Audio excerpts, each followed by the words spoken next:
കനത്ത മഴയും വിവിധ മേഖലകളിലെ പ്രളയവും കണക്കിലെടുത്ത് അവധി പ്രഖ്യാപിച്ചു. പ്രൊഫഷണൽ കോളേജുകൾ ഉൾപ്പെടെ എല്ലാ വിദ്യാഭ്യാസ സ്ഥാപനങ്ങൾക്കും അവധി ബാധകമായിരിക്കും. കണ്ണൂർ, പത്തനംതിട്ട ജില്ലകളിലെ എല്ലാ വിദ്യാഭ്യാസ സ്ഥാപനങ്ങൾക്കും അവധിയായിരിക്കുമെന്ന് നേരത്തെ അറിയിപ്പ് ലഭിച്ചു. തുടർന്ന് ആലപ്പുഴ ജില്ലയിലെ കുട്ടനാട്, ചെങ്ങന്നൂർ താലൂക്കിലെ വിദ്യാഭ്യാസ സ്ഥാപനങ്ങൾക്കും ജില്ലയിലെ ദുരിതാശ്വാസ ക്യാമ്പുകളായി പ്രവർത്തിക്കുന്ന വിദ്യാഭ്യാസ സ്ഥാപനങ്ങൾക്കും നാളെ അവധിയായിരിക്കുമെന്ന് ജില്ലാ കളക്ടർ അറിയിച്ചു. തുടർന്ന് കോഴിക്കോട് ജില്ലയിലെ എല്ലാ വിദ്യാഭ്യാസ സ്ഥാപനങ്ങൾക്കും അവധിയായിരിക്കുമെന്ന് ജില്ലാ കളക്ടർ അറിയിപ്പ് നൽകി. കാസർഗോഡ് ജില്ലയിലെയും എല്ലാ വിദ്യാഭ്യാസ സ്ഥാപനങ്ങൾക്കും അവധിയായിരിക്കുമെന്ന് ജില്ലാ കളക്ടർ അറിയിപ്പ് നൽകിയിട്ടുണ്ട്.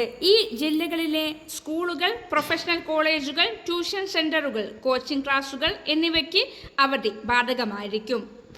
മറ്റു ജില്ലകളിലെ അവധി അറിയിപ്പുമായി ബന്ധപ്പെട്ട വാർത്തകൾക്കായി ചാനൽ സബ്സ്ക്രൈബ് ചെയ്യുക.